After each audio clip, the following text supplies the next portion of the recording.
Hello guys, welcome back to another video. तो guys, network 18 की financial year 2023 की first quarterly result out हो चुकी है। तो गाइस, इस वीडियो में हम लोग यही देखेंगे कि कंपनी ने जून क्वार्टर में कैसी परफॉर्म की है, क्या क्या पॉइंट्स इंप्रूव हुई है एंड कहाँ कहाँ पे कंपनी ने डिटोरिएट की है। और कंपनी के फंडामेंटल्स भी चेक करेंगे और देखेंगे कि क्या ये कंपनी पैसे लगाने लायक है या नहीं। उसके साथ साथ हम लोग कंपनी के टेक्निकल्स के बारे में भी डिस्कस करेंगे। तो गाइस, बिना टाइम वेस्ट किए कंपनी की फंडामेंटल एनालिसिस करते हुए वीडियो की शुरुआत करते हैं। तो गाइस, अगर इस कंपनी के बिजनेस के बारे में डिस्कस करें तो कंपनी की नेम से ही पता चल रहा है कि ये एक मीडिया कंपनी है। ये company both BSc and NSC में लिस्टेड है। और अगर इस कंपनी के कुछ इंपॉर्टेंट फिगर्स के बारे में डिस्कस करें तो 7088 करोड़ की है कंपनी की मार्केट कैप, ऑलमोस्ट 30 की पी है, 35.1% है कंपनी की आरओसी एंड 31.9% है कंपनी की return on equity. Last 6 months की रिटर्न नेगेटिव में जा चुकी है, नेगेटिव बाई 22.3%। एंड लास्ट 3 साल की जो सेल्स ग्रोथ है वो 4.75% के आसपास निकल के आ रही है। बुक वैल्यू से काफ़ी हाई में ट्रेड कर रही है, डिविडेंड कंपनी देती नहीं है एंड फेस वैल्यू 5 रुपये की है। अभी अगर इस कंपनी की जून क्वार्टरली की रिजल्ट के बारे में डिस्कस करें तो गाइस, जून 2022 की क्वार्टरली रिजल्ट आप लोगों के सामने है। एंड यहाँ पे जितने भी सारे वैल्यूज़ है वो सब लैक्स में दिया हुआ है, लेकिन डोंट वरी अबाउट इट, क्योंकि मैं हर एक वैल्यूज़ को क्रोर्स में कन्वर्ट करने के बाद ही आप लोगों को बताऊंगा ताकि आप लोगों को भी समझने में आसानी हो। तो जून 2022 की क्वार्टर में कंपनी ने 41.6 करोड़ की इनकम जनरेट किया है एंड 35.43 करोड़ की लॉस। एंड यह है कंपनी की नेट प्रॉफिट, मतलब प्रॉफिट आफ्टर टैक्स। और देखा जाए तो ये एक इंटायरली लॉस मेकिंग कंपनी है। यहाँ पे आप लोग FY 2022 की रिजल्ट देख सकते हो।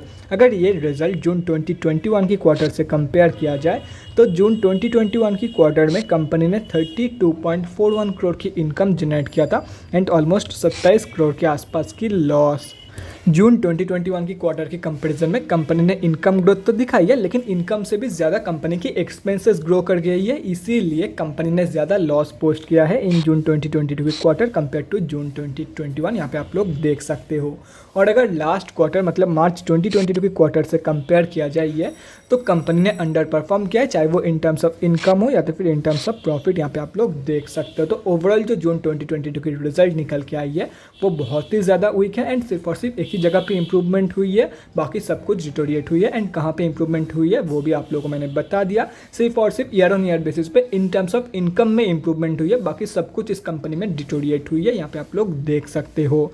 अभी अगर इस कंपनी की बैलेंस शीट की हेल्थ के बारे में डिस्कस करें तो गाइस, फाइनेंशियल ईयर 2022 में कंपनी ने अपने रिजर्व को इंक्रीज करके डेट को रिड्यूस किया, जो कि किसी भी कंपनी के लिए बहुत ही ज़बरदस्त है। मतलब FY 2022 में बैलेंस शीट की हेल्थ इंप्रूव हुई है। लेकिन अगर ओवरऑल देखा जाए तो रिजर्व की कंपेरिजन में कई गुना ज़्यादा डेट मौजूद है कंपनी के पास। मतलब बैलेंस शीट की जो हालत है वो भी एकदम बेकार है। और अगर कंपनी के कैश फ्लोज के बारे में डिस्कस करें तो कैश फ्लोज की जो कंडीशन है वो भी डिटोरिएट हुई है इन फाइनेंशियल ईयर 2022। FY 2021 में कंपनी के पास पॉजिटिव 212 करोड़ की कैश फ्लोज मौजूद थी, जो कि अभी डिटोरिएट होकर सिर्फ और सिर्फ पॉजिटिव 10 करोड़ की रह गई है। अभी अगर कंपनी की शेयर होल्डिंग पैटर्न के बारे में डिस्कस करें तो जून क्वार्टरली की शेयर होल्डिंग पैटर्न आउट नहीं हुई है, लेकिन अगर मार्च क्वार्टरली की शेयर होल्डिंग पैटर्न देखा जाए तो प्रोमोटर्स की होल्डिंग अनचेंज थी, FIIs ने सेलिंग किया था एंड DIIs ने बाइंग। और अगर देखा जाए तो पब्लिक की होल्डिंग भी अनचेंज्ड थी इन मार्च क्वार्टर। और अगर देखा जाए तो इस कंपनी में 3 बड़े रिटेलर की होल्डिंग है एंड अगर ये तीनों कैलकुलेट करते हो तो इस कंपनी में हम अब जैसे छोटे मोटे रिटेलर की जो होल्डिंग है वो अप्रॉक्सीमेटली 11% के आसपास निकल के आ रही है। टू बी प्रिसाइज, इस कंपनी में हम अब जैसे छोटे मोटे रिटेलर की जो होल्डिंग है वो 11.2% है। तो गाइस, अभी कंक्लूजन पे आते हैं, क्या आप लोगों को इस कंपनी में पैसा लगाना चाहिए या नहीं। तो देखो guys, company loss making company है, बैलेंस शीट की हेल्थ भी बेकार है एंड कैश फ्लोज की जो कंडीशन है वो भी डिटोरिएट हुई है। तो ये देख के मैं आप लोग को यही सजेस्ट करूँगा, सिंपली अवॉइड दिस कंपनी, चाहे वो शॉर्ट टर्म के लिए हो या तो फिर लॉन्ग टर्म के लिए। बाकी अगर कंपनी के ऊपर भरोसा है कि आगे चल के कंपनी प्रॉफिटेबल बन सकती है एक्सपेंसेस को कंट्रोल करके, then you can definitely go for it. Otherwise सिर्फ और सिर्फ फंडामेंटल्स देख के मैं आप लोग को यही सजेस्ट करूंगा, सिंपली अवॉइड दिस कंपनी। तो गाइस, अभी हम लोग कंपनी के टेक्निकल्स के बारे में डिस्कस करते हैं, देखते हैं कि टेक्निकल से हम लोगों को कंपनी के बारे में क्या पता चल रहा है। तो गाइस, यहाँ पे हम लोग आ चुके हैं NSE के डेली चार्ट पे। सबसे पहले ये समझते हैं कि कंपनी में अभी चल क्या रहा है। तो गाइज यहाँ पे आप लोग देख सकते हो कंपनी 58 रुपीज़ की लेवल से सपोर्ट लेके 71 रुपीज़ की रेजिस्टेंस के पास आके एम पैटर्न बोल सकते हो या तो फिर डबल टॉप पैटर्न भी बोल सकते हो, इस पैटर्न की फॉर्मेशन यहाँ पे कर रही है। अगर इसकी ब्रेकआउट हो जाती है तो कंपनी फिर से 58 रुपीज़ के लेवल पे आप लोगों को मिल जाएगी, या तो फिर इससे भी नीचे के लेवल हो सकता है कंपनी 50 रुपये तक की भी फॉल शो कर दे। तो जो लोग भी लॉन्ग टर्म के लिए एंट्री प्लानिंग कर रहे हैं उन लोगों को मैं यही सजेस्ट करूँगा कुछ दिन और वेट कर लो, हो सकता है ये कंपनी आप लोग को 50 रुपये या तो फिर 60 रुपये के आसपास मिल जाए। एंड अगर आप लोग को 50 से 60 रुपये के बीच में ये कंपनी मिल जाती है तो एक बहुत ही बढ़िया एंट्री प्लान कर सकते हो for long term investment purpose. और रही बात स्विंग ट्रेडर्स की, तो देखो गाइस आप लोगों के लिए अभी तो कोई भी ट्रेड नहीं है, लेकिन आप लोग वेट कर सकते हो फॉर अ डिसीजन। यहाँ पे अभी दो चीज़ हो सकता है कि कंपनी यहाँ पे कंसोलिडेट करने के बाद 71 रुपीज़ की जो रेजिस्टेंस है इसके ऊपर सक्सेसफुली क्लोजिंग कर दे।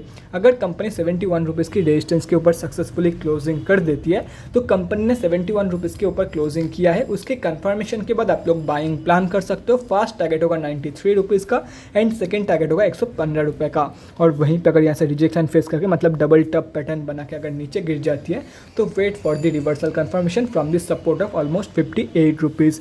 तो जब कंपनी ऐसे सपोर्ट लेके ऊपर जाने की प्रयास करेगी तो कंपनी की रिवर्सल कंफर्मेशन के बाद आप लोग बाइंग प्लान कर सकते हो, ट्रेड प्लान कर सकते हो for the first target of 71 rupees, second target होगा ऑलमोस्ट 93 रुपीज़ का। As simple as that. बाकी इंपॉर्टेंट लेवल्स आप लोग के सामने हैं, अगर आप लोग चाहते हो तो स्क्रीनशॉट लेके रख सकते हो, कहीं पे नोट डाउन करना चाहते हो तो वो भी कर सकते हो। तो guys that's it for this video, अगले वीडियो में मिलते हैं गाइज। Thanks for watching. और गाइज अगर आप लोग के मन में कोई भी डाउट या क्वेरी रहती है स्टॉक मार्केट या किसी भी स्टॉक से रिलेटेड तो कमेंट सेक्शन में कमेंट करके मुझसे पूछ सकते हो, या तो फिर मेरे इंस्टाग्राम का लिंक आप लोग को डिस्क्रिप्शन बॉक्स में मिल जाएगा, जाके वहाँ पर ही मुझे DM कर सकते हो for an one on one conversation. Thanks again for watching guys, bye guys and definitely guys stay safe।